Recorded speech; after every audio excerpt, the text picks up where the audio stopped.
What's good, everybody? I'm Anna DeShawn. I'm so glad to be here today with Rhodes. I'm a social entrepreneur, a media professional, a lover of audio streaming, and I can't wait for you all to hear more about what I'm up to and what I'm passionate about. Let's go.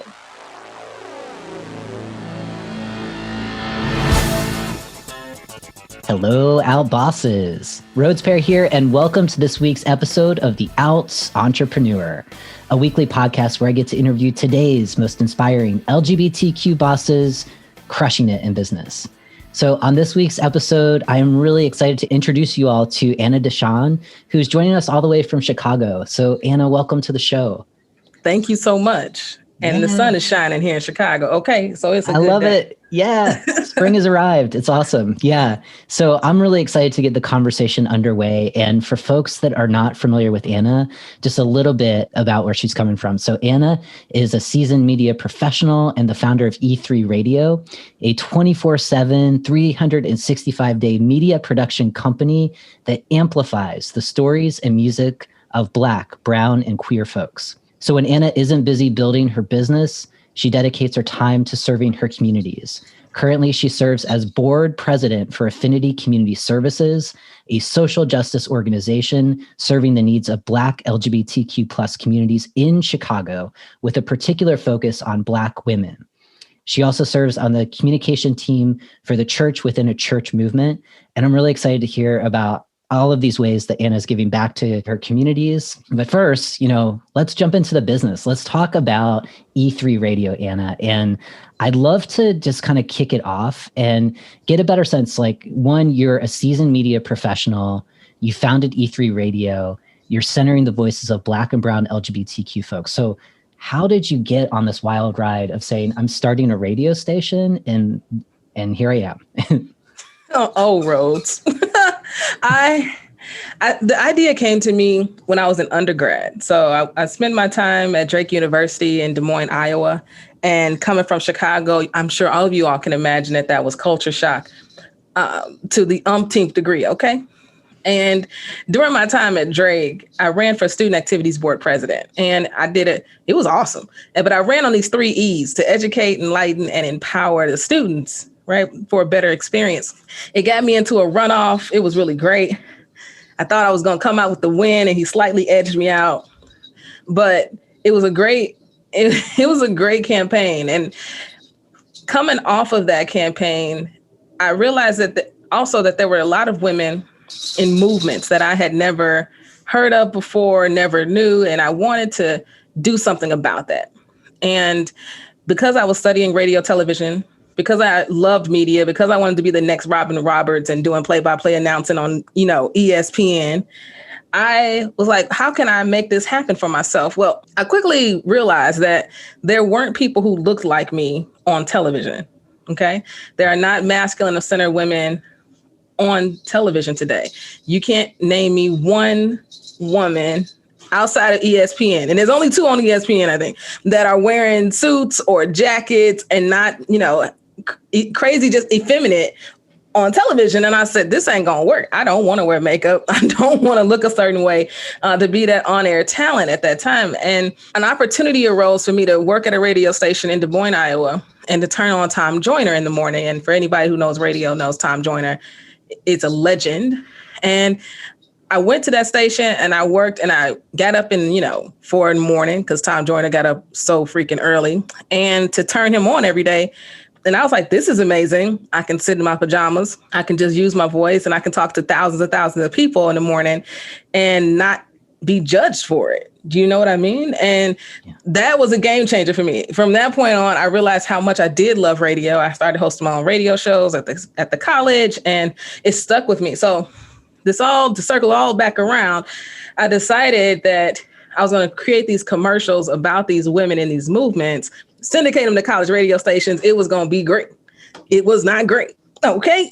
We had to pivot. College radio is just not where it was at. And so I decided I could start my own show and I could play my own commercials. And so in November of 2009, we started the Anna DeShawn Show, and E3 came along with for the ride, and I swapped out empowerment for entertain. And we've been riding this E3 wave now for longer than I want to admit. So it's been about 11, 12 years. Yeah. Wow. Okay. So you've gone from like college politics and college radio. I love the educate, enlighten, and empower to educate, enlighten, and entertain, which is the E3. Like, I love that. That's really cool. So you're like thinking about the name of your company, and it's like going back to your younger self, running for college president, which is like amazing. And I mean, so I have a whole other question of like, maybe like, are you thinking about running in the future? So we're going to put a pin in that one, but talk to me a little bit more about, so before we hit record, you had talked about, you know, you had spent 10 years working in corporate. So what was that like, knowing that you had this idea in college, you know, you love radio, you found your voice doing college radio, which I also love. Like, I did college radio too, and it's totally different than what you're doing now, but it's a lot of fun to then kind of like working and, you know, doing your thing, you know, in corporate to gain experience as a media professional. And then what was the moment where you're like, I am ready to take the leap into entrepreneurship. I'm ready to do this thing. COVID. Yeah. Okay, cool. COVID, Rose. I mean, the E3 has been a passion project since 2009. And nights, weekends, people didn't know what type of job I had. Okay. Very few people knew what corporate life was for me. If you met me at Affinity, you think I worked at Affinity. If you met me doing E3, you thought I worked at E3. Yeah. And so it was quite the journey. And over that span of time working in corporate America, there were many times where I thought to myself, is this the time I'm going to quit and try to do this thing full time? Mm-hmm. You know, and every time I had an excuse why it wasn't the right time. Oh, I need to save more money. Oh, I'm not getting enough listeners. Oh, I don't think this is going to work, right? But COVID was a time of reflection. And I'm hoping that everybody listening took the time to reflect in 2020 around what you're doing with your life, how you're living your life, you know, what brings you joy, because it was an eye-opening experience that we have an airborne pandemic and we need to stay in the house. Okay. Mm-hmm. So it gave me time to really reflect on how am I spending my time and what do I want to do with my time? And I don't want to live with any regrets. My biggest fear is living life with a regret. And I would have eternal regret if I never took the leap of faith and trusted what I feel like I've been called to do and try this thing full time. I wouldn't be doing myself any justice. I always had so many ideas. I always started these initiatives or these podcast ideas or whatever. We go for a few episodes and there was just no way for me to sustain it because my corporate job would always have to take the precedence. Yeah. And that did not help my growth, right, in my business. And I studied a lot of folks. I listened to a lot of people. I have friends. And so I saw these people being successful when they decided that that was their only thing that they were going to focus on, when that was the only thing that they were going to put all their energy towards. They were hitting their goals and their milestones and their measurements for success. And I felt like I had all the tools to do that. So why not give it a try? And why not right now when the world is upside down? I had COVID. My wife had COVID.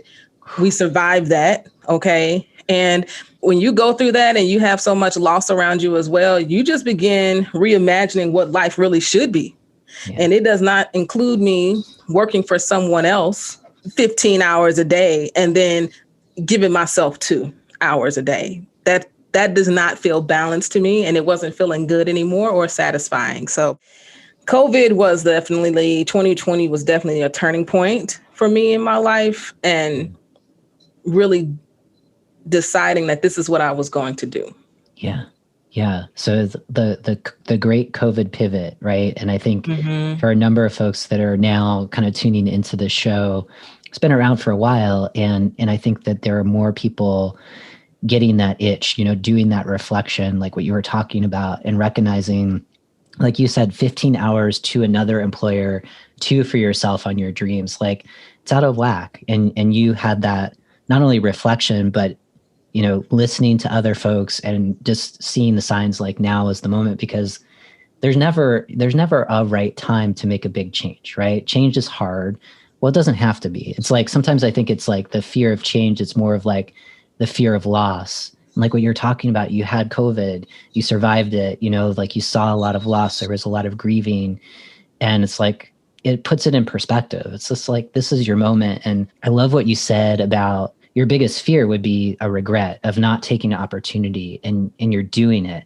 Something that you shared, which I really loved, is you had offered the Gandhi quote, which I totally resonates with me too. That first they ignore you, then they laugh at you, then they fight you, then you win.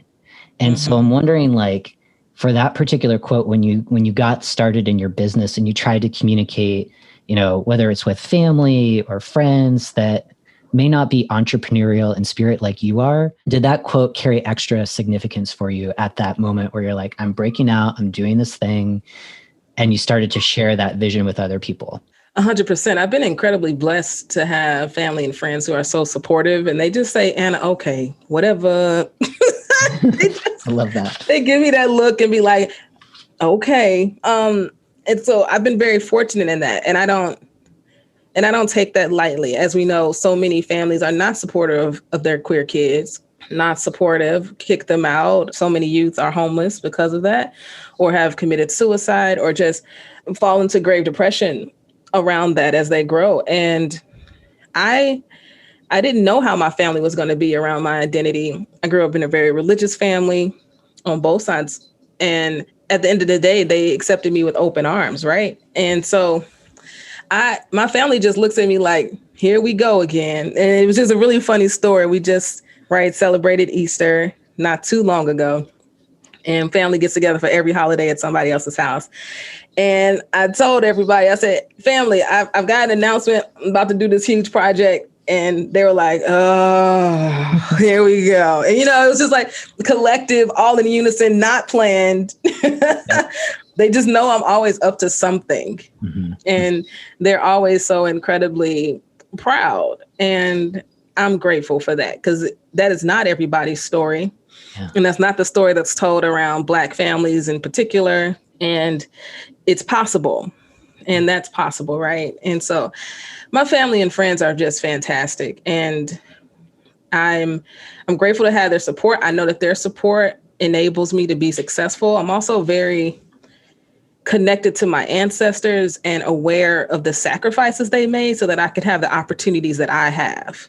Yeah. And I never wanted to not take that for granted, but I wanted to do everything I could to make them proud, right? I could go on and on about that, but I take my mindfulness time in the morning very seriously. I have pictures of my family and ancestors, in my prayer corner.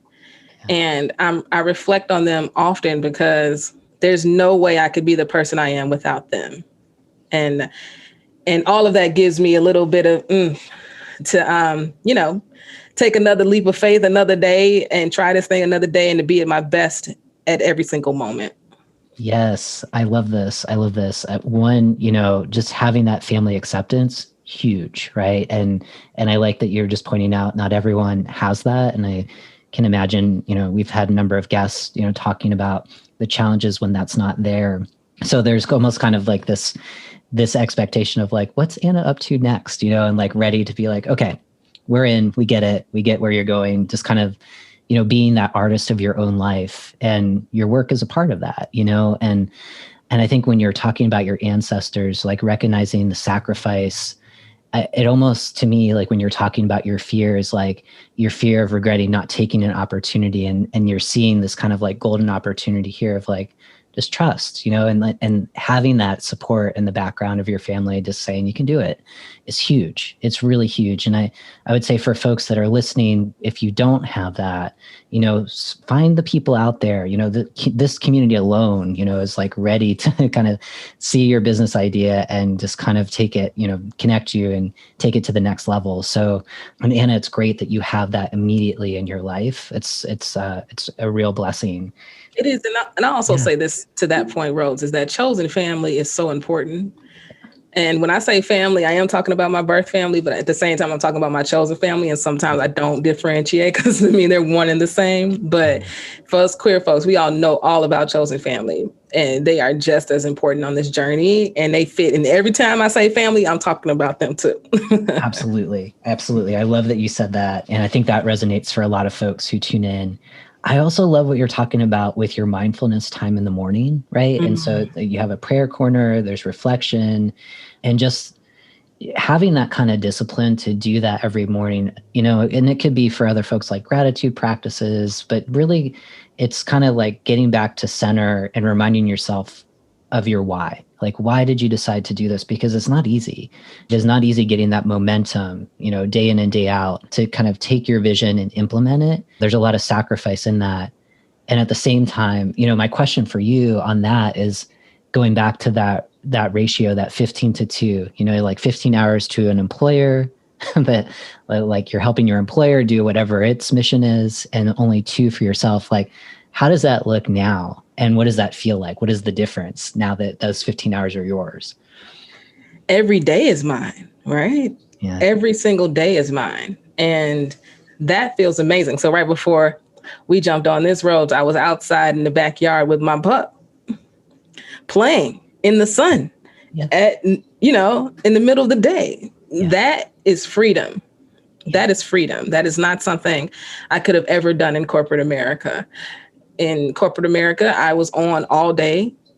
There was no getting up from my desk, especially during COVID, where our business skyrocketed just because of the work that we did and the need for it during COVID. And so being able to wake up in the morning and to be able to focus on my dreams and aspirations for the entire day is a game-changing experience. It's a level of freedom that I have desired and knew that I deserved, and finally went out and grabbed it. And that feels amazing. I'm just taking a level of freedom that you desired and deserved, and you took it, right? And it makes me think of something that I've said before on the show, but I think it's really important, is like when we think about, whether working for someone else is a more recent memory or you're doing that now, sometimes there's this illusion of this job that's always going to be there and this steady paycheck, however often you can count on that coming into your bank account. It's like, that is the illusion, because at any moment, if your employer, gets on leaner times, that job can be snatched away. It's not always like, it's not a permanent fixture, I guess is what I'm trying to say. And on the flip, sure, there's a lot of risk of taking your vision and implementing it. And if you have that very clear why and that fire in your belly, you're going to create your own magic. Like, you're going to kind of follow the breadcrumbs and you're going to see where it leads. So Anna, I had a question for you on that, which is, you had mentioned, in some of your writing that you're determined to ride media into its next era by utilizing online radio streams. So talk to us a bit about, the current state of media, which I feel like is constantly, it's hard for me to keep up with all of the things. And what are you anticipating, as you're building your own business, creating your own magic, of what, like, I was going to say the next decade, but let's just kind of roll that back, like the next year, the next 5 years. What do you see kind of changing? And how are you kind of following that to build out your business? Yeah, it's a great question. And you said a lot of good things there. Nothing in corporate America is guaranteed. And I would say that 2020 showed us that nothing in life is guaranteed. So circling back to how are you using your time? Because absolutely nothing is for certain. And we all should know that now, right? To your point, though, and going back to your question, this next era for us is exciting. I see podcasting as an evolved or an evolution of what radio has been and is to people. So over the last couple of years at E3, we've been thinking about what our next evolution is. What does it look like to be an online radio station today, where people are used to being able to rewind, fast forward, all the things online. And one thing we knew for sure is that we needed an app. Today, that's how we listen to audio streaming, is on apps. And so that was our first stop. It was like, we need to create an app. And then as we began to think about and dream up what it looks like and what it feels like and all those good things, podcasting became a huge part of our conversation, because we all listen to podcasts and we were all in agreement that it is incredibly difficult to find podcasts that we are into or that are good and a good quality. because all of these places are search engines: iTunes, Spotify, iHeart, even Patreon, right? You know about a podcast because your friend has a podcast, not because your friend has a lot of money for marketing or is part of a huge conglomerate network that's been pushing out their work and their art. They're doing it because they have something to say, and it's usually maybe an extension of their marketing plan, but it's good content that does not get the reach that it deserves. And so we dreamt about creating it. And we are finally at a point, Rose, where we're ready to bring it to the market. And that is exciting. So the app is called The Cube, Qube. And we're starting a huge fundraising campaign in June to finish the app design and development. It's a crazy, exciting time. I could not imagine having the bandwidth to do this or the capacity if I still had my full-time job. Yeah. And so stepping out on faith, this was part of it because I truly believe in the possibilities for this app. And so what we're looking to do is curate music and podcasts by Black folks, brown folks, and QTPOC, right, creatives in one place. And I'm telling y'all, it's amazing how much content is out here. I didn't even know how much was out here when we began this adventure. Okay. And there's good stuff. And folks want to find it. Folks want to hear something different. They just don't know where to go. And I'm excited about that. So in June, we're looking to raise $75,000 for the app. We're going to launch it on Indiegogo. And we've got a lot of great information on our website, e3radio.fm, about the Cube. And if you want to visit the Cube site, there's not much there yet because we're still ramping up, but it is thecube.app. So THEQUBE.app.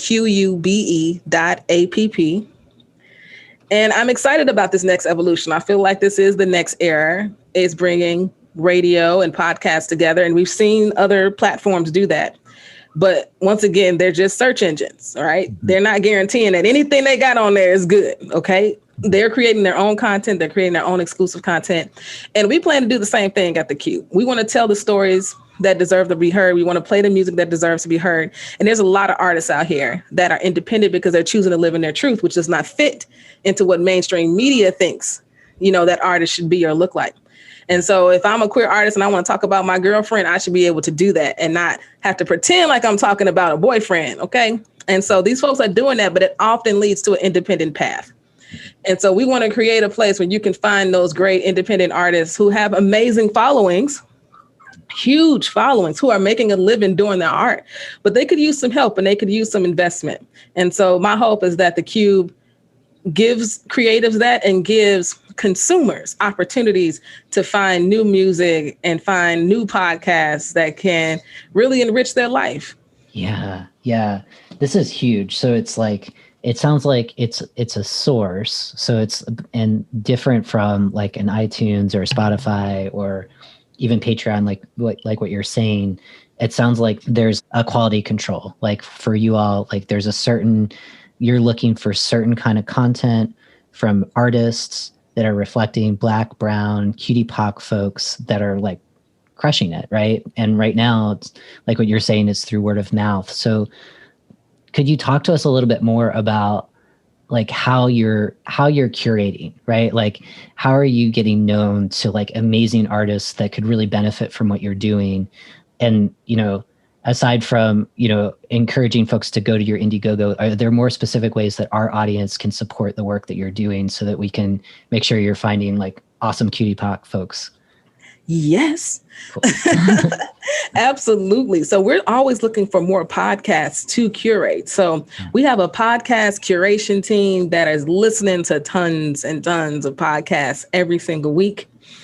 But we also are looking for more content. So there is a join the Cube option. And if you want to submit, a podcast to us to curate, we would love that. Okay. I'll also say we are always looking for more artists, right? And more queer artists who are, on the R&B hip hop vibe. That's who we want to center. And that's intentional. And because LGBTQ sites do not center those queer artists who are hip hop, rap, R&B, soul. You do not see Black and brown folks on those websites. The After Ellens, the gay.coms, the out.coms, when there was a thing, the curves, you did not see Black and brown folks in those stories at all. And so we are being intentional. We want to be intentional about highlighting those artists and their work, because it's such good music and people just don't know it exists. So you can help us by giving us more content, finding more content for us to curate. You could also help by amplifying our story. If there's someone that may have a podcast like Rhodes and you think I'd be a great guest, I'm down. If there's some media outlets that you think want to run our story, we are down. Amplification is so important right now. We want to just find our people. Find the people who want to support us, and be in community with them. Oh my gosh, I love this. I'm just thinking there's 2 podcasts that are like this that would love hearing from you, Queer Money and Queer Profits, that just have a big audience. And I think the audience itself would really love to support. And a guest that we had, and a good friend of mine, like early on, I think it was like in the first 10 podcasts we did, Ebony Bell from Tag Magazine. Are you connected with Ebony? No, but Rhodes. Oh my goodness. Okay.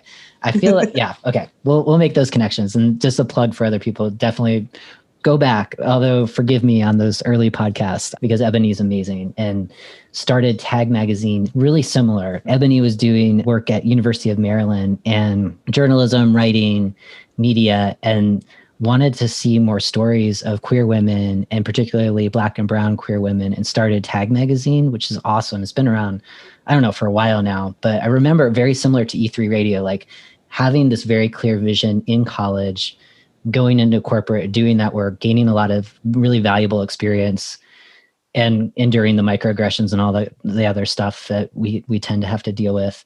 And then taking those experiences and really creating this awesome magazine. So anyway, I feel like there's synergy there. So we'll make that connection. I love synergy. I love it too. And I think that's one of our superpowers in our communities. And so I want to go to that question. I want to go to, being an out Black woman and an out Black entrepreneur, like what's an asset to the work that you do from your lived experiences? And so, we call them rainbow superpowers here, but like, what's a superpower that you can think of because I went through this, or because, it might like be drawing on some of those corporate experiences where it's like, and like I gained this, so fill in the blanks for us. Yeah. So the superpower question is always a good one. And I'm always usually pretty stumped, but you just sparked something. And I think my superpower is definitely being in alignment with people and myself. Yeah. So this journey of entrepreneurship has made it very clear to me that being in alignment is incredibly important for me being successful.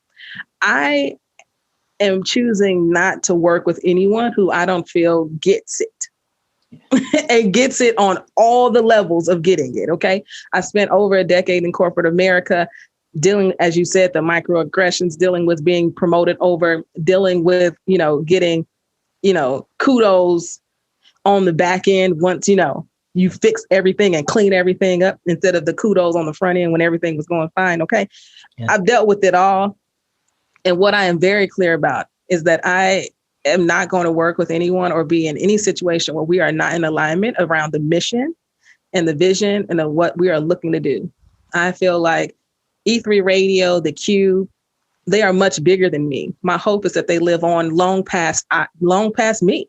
This is not something that I want to see die with Anna DeShawn, physical body. Like this is something that needs to be in existence for everyone, for the next generation to have a platform to be heard on where they know that they can be centered. The same way BET exists, right? The same way people thought that was impossible and ridiculous. The same way that urban radio, right, exists. Used to be Radio One and all the things. This too is possible. And this too deserves a space. And we too deserve a place to be heard and centered and being in alignment with that. And so right now, that's my superpower. I'm meeting a lot of people. I'm talking with a lot of people. And if the vibe ain't right, Rose, the vibe ain't right. We ain't vibing. That's it. And I don't stick around very long anymore. I'm a very kind person. The glass is always half full with me. Okay. but you get a feeling. You get this feeling in your gut where, maybe this is not right. Mm-hmm. And I used to sit on that for a long time. Like, oh, it might get better. They didn't really mean it. I ain't got time. Yeah. No, this is not an alignment. You're a great person. You could be an awesome person, but this is just not right for you. Yeah. Right. And so I'm very clear about that right now. And so I would say that that's probably my superpower of the moment. Oh my God. I love it. The alignment, right? And kind of feeling that like intuition, which is more kind of a body response than it is kind of that intellectual response where you want to be open. And it's almost like, it's like if you served everyone, it would be impossible to do what you do. Do you know what I mean? So it's like, it's putting out like that frequency, and to get it on all levels, whatever that means to you, is like the hell yes. And a lot of times it's a no. I think when starting a business, it's hard to say no when you know in your gut it's not the right person or the right partnership or whatever, and to still trust that it's gonna get you closer to those yeses, those hell yeses, right? Mm-hmm. And I think like I love that because and we only need one. Yeah. Yeah. You only need one hell yes, Rose, the right person. Right. Yeah. 100%. 100%. Oh my gosh. I'm just thinking of like other connections right now in terms of what you're doing with E3 Radio. Another person in the kind of DC area is Dr. Avis Jones DeWeaver, who does a lot of work in media, mostly television, like helping entrepreneurs and specifically Black and Brown entrepreneurs master the media, being able to secure, interview spots on MSNBC. Robin, like just thinking of Robin Roberts, being able to be interviewed and being featured. I might faint. And I had to get in Robin Roberts somewhere in this interview because I know your love for her, and she's amazing. I mean, I just remember seeing her as a young queer person, watching ESPN as a kid. Before I transitioned, I was like, who is this woman? She's amazing. And like, she's just like, I remember watching Baseball Tonight, I think, or something like that. Anyway, I'm digressing, but I think we could digress all day about Robin. Yeah, she's amazing. She's amazing. So anyway, I want to make sure you're aware of Dr. Avis Jones Weaver because she's starting a Black TV network or a station in DC. And I just feel like there's good synergy there as well. Okay. So kind of going back here, I know that you do a lot in giving back to LGBT communities, BIPOC communities, those communities at the intersections. And so talk to me a little bit more about some of the volunteer work that you're doing, or even maybe not the volunteer work, but in your business as you're building it out, what are ways that you're imagining giving back to just younger folks that remind you of your younger self that need mentorship, need possibility models like yourself? Yeah. So when I turned 30, which, was just like yesterday, I started a fundraiser called the Purple Tie Affair that we host every year via E3, where we give back to my favorite nonprofits. And that is always a good time. It's evolved into a concert, a silent auction, and we give all the funds raised to that favorite nonprofit. This year, we're giving back to Sisters in Cinema, which is based here in Chicago, uplifting Black women filmmakers. And they just broke ground on a media arts center on the south side of Chicago, which is exciting. And that's definitely one of the primary ways the radio station chooses to give back, by raising awareness around these organizations that exist. And specifically organizations who aren't huge. Like, there are so many organizations, grassroots organizations, who are doing amazing work on the ground, who often get overlooked because how they quantify success is not how foundations or huge people or people who give lots of money define success. And so that's really where I'm passionate. I'm passionate about the organizations that are small who are making huge impacts. And to your point around mentorship, I do my best to show up to young folks through talks. I went to Ithaca College, and they invite me back at least 2-3 times a year to talk to like their first year students who are trying to figure out what in the world they want to do in media. When their parents say, "What are you doing?" majoring in communications, where is that going to take you? The other day I was invited to talk to a grammar school, an elementary school here in Chicago called Village Leadership Academy, and talk to those young folks around what it means to use your voice, to tell your stories. Telling your story right now is something people do every single day. It's a whole new world, right? People are sharing their lives and their stories, especially young folks on TikTok, right? Instagram. I'm not going to say Facebook right now. I mean, I think that's for a different generation of folks, but TikTok, Snap, IG, young people are sharing their stories every day.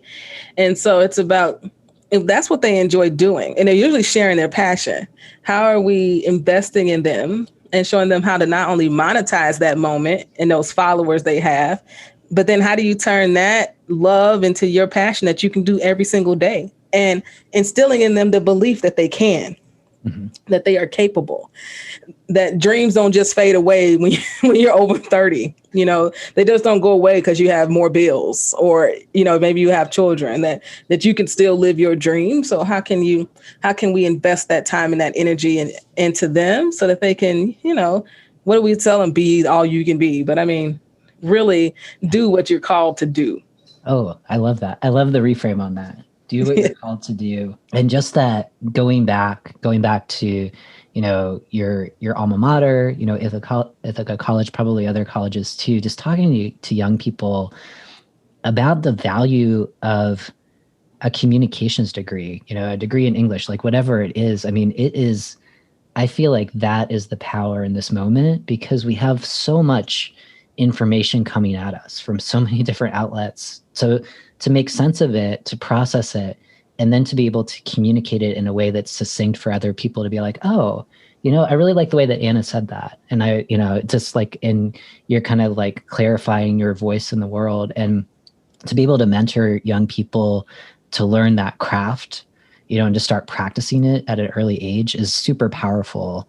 In utilizing, you know, your understanding of using things like Snapchat or TikTok, which I think for, you know, I'm 41. So I think for people above my age and above, you know, that's like a whole, like it's unknown, right? So to be able to bridge, you know, like current technologies that young people are on, but then to use it in a way to say something of meaning and importance that matters to them. That's awesome. That's really amazing. I think so too. Yeah. And I think that as adults, when we think about our childhoods, I believe many of us are given what we are supposed to do very young. Yeah. Now, whether you listen to it, believed it, chose to follow through on it, yeah, there were decisions in life that came in the way or maybe got in the way for you. But I believe that early on, you knew exactly what you were supposed to be doing, or that what moved you or what made you happy. Yeah. And oftentimes we get steered away because maybe it's not going to make any money, or someone says that's not how you're going to sustain life, but it can be. Yeah. It absolutely can be. And it should be nurtured, right? Yeah. I got a niece, and she loves doing hair. Okay. I cannot do hair to save my life. There's nothing I can do. I could never wanted to do it. Dolls sat around my room. Okay. My mother kept buying dolls. They just sat around my room until my cousin came over and did them. Okay. Mm-hmm. But she absolutely loves it. We bought her a wig, hair doll thing. My wife is good at this stuff. Okay. And every time we turn around, she's doing something different, coming up with a new style. She's on TikTok learning from all these people. She is in the beginning stages of honing her craft, right? Yep. And she's 10. So how are we nurturing that in her? So eventually she can own her own shop. Maybe she owns her own salon. Maybe she chooses to teach others how to be great at what she does. You just never know where that can lead a young person. They just need some nurturing. And this could lead me down a whole nother path around where we should be doing with our monies and up in here, and then get me into my politics. But you know, when we started talking about things like defunding the police, okay, our entrepreneurs, when we started talking about that, it's because those types of programs are no longer available in communities that deserve and need them. Yeah. So when communities don't have programs where young people can be nurtured, where their passions can be nurtured, there are so many entrepreneurs in Black and brown underserved communities that have no idea how to take their dream to the next stage, right? So if we're able to take funds from this $1 billion situation over here that is on a daily basis killing 3 people, okay? If we can take those funds and prevent that young person from even wanting to pick up a gun, okay, then we can start to change how this country is actually working and functioning, right, in such a beautiful and powerful way. Because the police will never be there in the beginning. They're never going to be there when the shot is fired. They are meant to be a reactive force. So we have to do things like intentionally invest in Black and brown communities so that we can be proactive. The same way people go to the doctor to get, their breast checked in advance, you know what I'm saying? You go every 3 months so that you don't have a problem. That's proactive, right? Today, we are not being proactive at all in how we are choosing to get rid of violence in this country. And I don't care if it's violence in Black and brown neighborhoods, if it's these mass shootings, the proactive solutions are not being invested in, and people have solutions, and it's worth us having those conversations too. I love it. And I think you're talking to the right audience. When we talk about giving back to communities, there's a lot of businesses that are doing really well and have even like a commitment to social justice or social responsibility, if not going as far as social justice, right? And investing in and nurturing the development of young entrepreneurs, young people who are 10, kind of like putting them on the path of like, hey, you've got a talent, and how do we nurture that? And how do we look at inequities? And I think your example of looking at, public dollars going into police forces and control mechanisms, re-examining that, because where money goes is such a statement to what values are.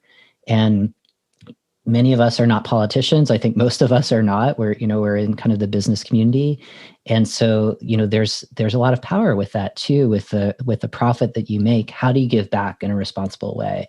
And I know that there's so many guests that we've had on this program of talking about how to do that. And I love how you just lay that out of like, here's proactive solutions that not only are bettering communities, but it's really helping young people, or all people in a way, of finding, being in alignment, like what you're talking about, like a superpower, like what are you passionate about? And how do we kind of create that pathway, that runway to allow people just to grow into the best versions of themselves, right? And investing in Black and brown communities around entrepreneurship is huge. It's really important. And some businesses are doing it. I think many of us can lead by example in our own businesses. So I love that.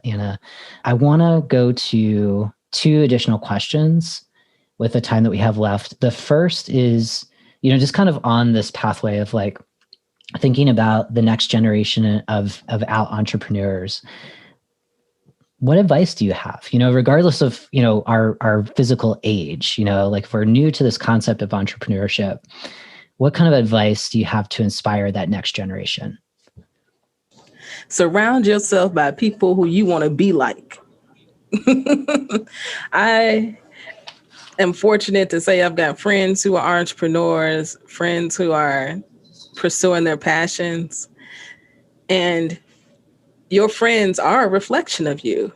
And who are your friends? So when you look to your left and your right, who is showing up and who's got your back, right? And if they're not reflections of who you're looking to be or aspire to be, or all y'all are not going down the same path, then you really need to evaluate those friendships and those relationships, not throw them away.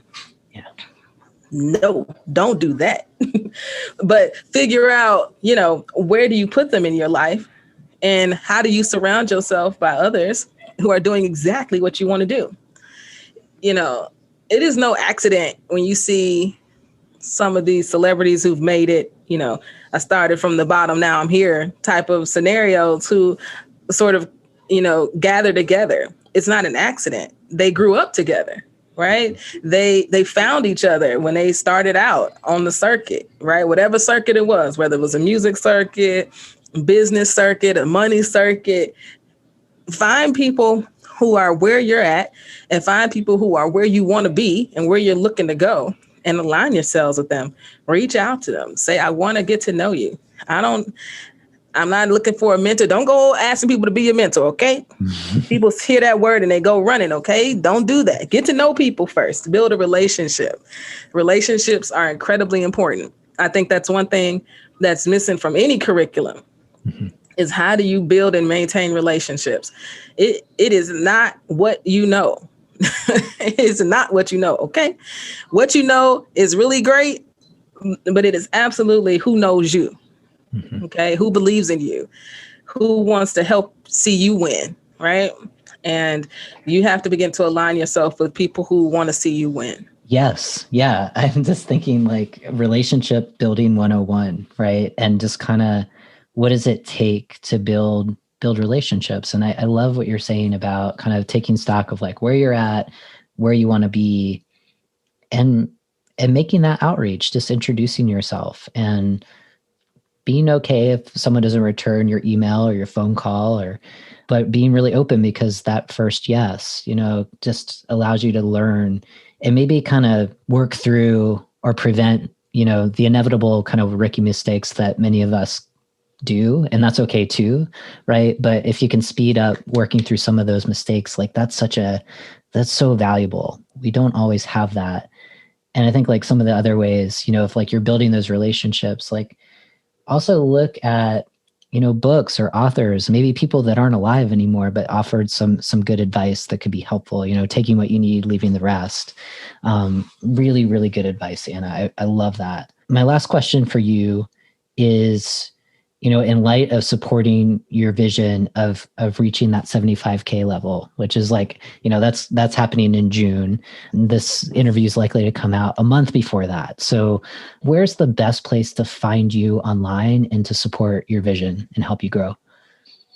Yeah, I'm literally Anna DeShawn, absolutely everywhere. And so Anna, ANNADESHAWN, everywhere. And so is E3 Radio. So E, the number 3 radio on all social media platforms. If you just put it in Google, you'll find us. And on our website, under the cube, you'll find our digital media kit, which is going to have a lot of great information as to why, what's important, the facts, and why we think this is going to be successful. And so please go check it out, read a little bit, listen a little bit, see what we're doing. And if you're down with it, please reach out, contact me. I want to talk to as many people as humanly possible. And if you ask my wife, I have been doing just that.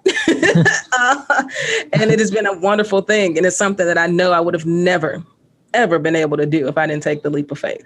Yes. Well, I'm so glad that you did. And I'm excited for everything that is ahead of you because I think you're blowing up and you're going to take it to a whole other level. And I'm excited to watch you on that journey. So thank you for being here. Thank you for making time to be on the show. For everyone who's tuned in, fellow Outbosses, thank you. Thank you so much. It is always a privilege to connect with you and so many inspiring business owners like Anna. So details from today's conversation, you can find at outentrepreneur.com. And remember that new episodes are coming out every Tuesday morning. Keep listening, keep believing in the vision that you have. And as always, keep showing up as authentically as you want at work and in life. And we'll talk again next Tuesday. All right, take care.